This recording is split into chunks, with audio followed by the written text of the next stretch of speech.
જય ભૈરવનાથ। તમામ શ્રોતા મિત્રોને ભૈરવાષ્ટમીની અનેક શુભકામનાઓ। મિત્રો, કારતક વદ આઠમના શુભ દિને ભગવાન શંકર ભૈરવ સ્વરૂપે પ્રગટ થયા હતા। તેથી આપણે આ દિવસે ભૈરવાષ્ટમીની પૂજા કરીએ છીએ। તો આપના માટે પ્રસ્તુત છે ભૈરવાષ્ટમી વ્રતની પૂજન વિધિ। શિવજીના ભૈરવ રૂપની ઉપાસના કરનાર ભક્તોએ ભૈરવનાથજીની ષોડશોપચાર સહિત પૂજા કરવી જોઈએ તથા તેમને અર્ધ્ય અર્પણ કરવો જોઈએ। રાત્રિના સમયે જાગરણ કરીને ભોળાશંકર તથા માતા પાર્વતીજીની કથા તથા ભજન કીર્તન કરવા જોઈએ। સાથે ભૈરવજીની કથાનું શ્રવણ તથા મનન કરવું જોઈએ। મધ્યરાત્રિએ શંખ, નગારા, ઘંટ વગેરે વગાડીને ભૈરવજીની આરતી કરવી જોઈએ। ભગવાન ભૈરવનાથનું વાહન શ્વાન છે, તેથી તેમને પ્રસન્ન કરવા ભૈરવાષ્ટમીએ કૂતરાઓને ભોજન આપવું જોઈએ। આ દિવસે પ્રાતઃકાળે પવિત્ર નદી તથા સરોવરમાં સ્નાન કરીને પિતૃઓને શ્રાદ્ધ તર્પણ કરીને ભૈરવજીની પૂજા તથા વ્રત કરવાથી સમસ્ત વિઘ્નો સમાપ્ત થઈ જાય છે તથા દીર્ઘાયુ પ્રાપ્ત થાય છે। ભૈરવજીની પૂજા ભક્તિ કરવાથી ભૂત, પિશાચ તથા કાળ પણ દૂર રહે છે। કાલભૈરવ મંત્ર અને યંત્ર। કાલભૈરવ અષ્ટમીના દિવસે કાલભૈરવ દેવની નીચેના મંત્રો દ્વારા પૂજા કરવામાં આવે તો વેપાર, વ્યવસાય, જીવનમાં આવનારી મુશ્કેલીઓ, શત્રુ દ્વારા થતી મુશ્કેલીઓ, વિઘ્નો, બાધાઓ, કોર્ટ કચેરી વગેરે કાર્યમાં સફળતા મળે છે અને મુશ્કેલીઓ દૂર થાય છે। ભૂત પ્રેત, મેલી વિદ્યામાંથી મુક્તિ મેળવવા તથા સાહસ અને હિંમતની પ્રાપ્તિ કરવા માટે કાલભૈરવ યંત્રની પણ પૂજા કરવામાં આવે છે। ઓમ કાલભૈરવાય નમઃ। ઓમ ભયહરણમ ચ ભૈરવઃ। ઓમ હ્રી બટુકાય અબદુદ્રાણાય કુરુ કુરુ બટુકાય હ્રી। ઓમ હં સં નં કં કં શંખ મહાકાલ ભૈરવાય નમઃ। ઓમ ભ્રામ કાલભૈરવાય ફટ। ભગવાન શ્રી કાલભૈરવના સ્વરૂપો। બટુક ભૈરવ। બટુક ભૈરવ એ ભગવાનનું બાળ સ્વરૂપ છે। તેમને આનંદ ભૈરવના નામથી પણ ઓળખવામાં આવે છે। તેમના સૌમ્ય સ્વરૂપની આરાધના શીઘ્ર ફળદાયી છે। તે કાર્યમાં સફળતા માટે પણ ઘણી મહત્વની છે। કાલભૈરવ તે ભગવાનનું સાહસિક યુવાન સ્વરૂપ છે। આ રૂપની આરાધના કરવાથી શત્રુમુક્તિ, સંકટ મુક્તિ અને કોર્ટ કચેરીની બાબતમાં વિજય મળે છે।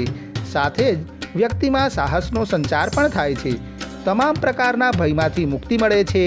કાલભૈરવને ભગવાન શંકરના રુદ્રાવતાર માનવામાં આવે છે। લોકદેવતા। લોકજીવનમાં ભગવાન ભૈરવને ભૈરુ મહારાજ, ભૈરુ બાબા, કાલા ભૈરવ, ગોરા ભૈરવ વગેરે નામોથી પણ ઓળખવામાં આવે છે। કેટલાક સમાજના લોકો તેમને કુલદેવતા માને છે અને તેમને પૂજવાનું પ્રચલન પણ જુદું જુદું છે, જે વિધિવત ન હોતા સ્થાનિક પરંપરાનો એક ભાગ છે। ભૈરવ તંત્ર।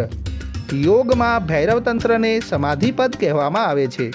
ભૈરવ તંત્રમાં ભૈરવપદ કે ભૈરવી પદ પ્રાપ્ત કરવા માટે ભગવાન શિવજીએ દેવી સમક્ષ 112 વિધિઓનો ઉલ્લેખ કર્યો હતો, જેના માધ્યમથી સમાધિપદને પ્રાપ્ત કરી શકાય છે।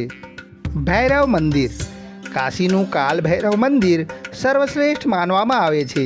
કાશી વિશ્વનાથ મંદિરથી ભૈરવ મંદિર આશરે 1.5 કિલોમીટર અંતરે આવેલું છે। નવી દિલ્હીના વિનય માર્ગ પર નહેરુ પાર્કમાં બટુક ભૈરવનું પાંડવકાળનું મંદિર ખૂબ જ પ્રસિદ્ધ છે। ઉજ્જૈનમાં કાલભૈરવનું જગપ્રસિદ્ધ મંદિર આવેલું છે। તેની પ્રસિદ્ધિનું કારણ ઐતિહાસિક અને તાંત્રિક છે। અહીં કાલભૈરવને મદિરા ચઢાવવામાં આવે છે।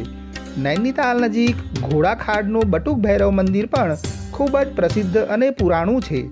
આ સિવાય શક્તિપીઠો અને ઉપપીઠો પાસે સ્થિત ભૈરવ મંદિરોનું પણ ઘણું મહત્ત્વ છે। ભૈરવજીનું ત્રિગુણાત્મક સ્વરૂપ। શ્રી તંત્વનિધિ નામ તંત્ર મંત્રમાં ભૈરવ શબ્દના 3 અક્ષરોના ધ્યાન માટે ત્રિગુણાત્મક સ્વરૂપનું વર્ણન છે, કારણ કે આ ત્રણેય શક્તિઓ કાલભૈરવમાં સમાયેલી છે। ભ અક્ષરવાળી ભૈરવજીની મૂર્તિ શ્યામ વર્ણની છે, ભદ્રાસન પર બિરાજમાન છે તથા ઉદયકાળના સૂર્ય સમાન સિંદૂરવર્ણની ક્રાંતિ છે। તે એકમુખી વિગ્રહે પોતાના ચારેય હાથમાં ધનુષ, બાણ વર તથા અભય ધારણ કર્યા છે. ર અક્ષરવાળી ભૈરવ મૂર્તિ શ્યામ વર્ણની છે. તેમના વસ્ત્ર લાલ છે. સિંહ પર આરૂઢ આ પંચમુખી દેવે પોતાના 8 હાથમાં ખડગ, ખેટ, અંકુશ, ગદા, પાસ, શૂલ, વર તથા અભય ધારણ કર્યા છે. વ અક્ષરવાળું સ્વરૂપ શ્વેત છે. તેઓ સમસ્ત લોકોના એકમાત્ર આશ્રય છે. વિકસિત કમળ પુષ્પ તેમનું આસન છે. ચારેય હાથમાં ક્રમશઃ 2 કમળ, વર તથા અભય ધારણ કર્યા છે. શ્રોતા મિત્રો, ફરી એકવાર આપ તમામને ભૈરવાષ્ટમીની ખૂબ ખૂબ શુભકામનાઓ આપતા હું અત્રે મારો આ વિડીયો પૂર્ણ કરું છું.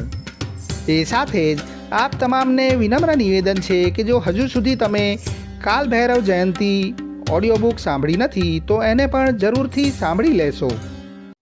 શ્રોતા મિત્રો, તમને જો મારો આ વિડીયો ગમ્યો હોય તો એને લાઈક કરશો અને તમારા મિત્ર વર્તુળ, સગા સંબંધી, પરિવારજનોમાં શેર કરશો અને આવા જ બીજા સરસ મજાના ઓડિયો બુક અને વિડીયો જોવા માટે મારી channel awesome audio books Neet એફએમને સબસ્ક્રાઈબ કરી લેશો. આપના સારા સ્વાસ્થ્યની કામના સહ અત્રે હું મારી વાણીને વિરામ આપું છું. ફરી જલ્દીથી મળીશું નવી ઓડિયો બુક સાથે. ત્યાં સુધી આપ સ્વસ્થ રહો, મસ્ત રહો. જય ભારત, જય હિન્દ, જય કાલ ભૈરવ. અસ્તુ.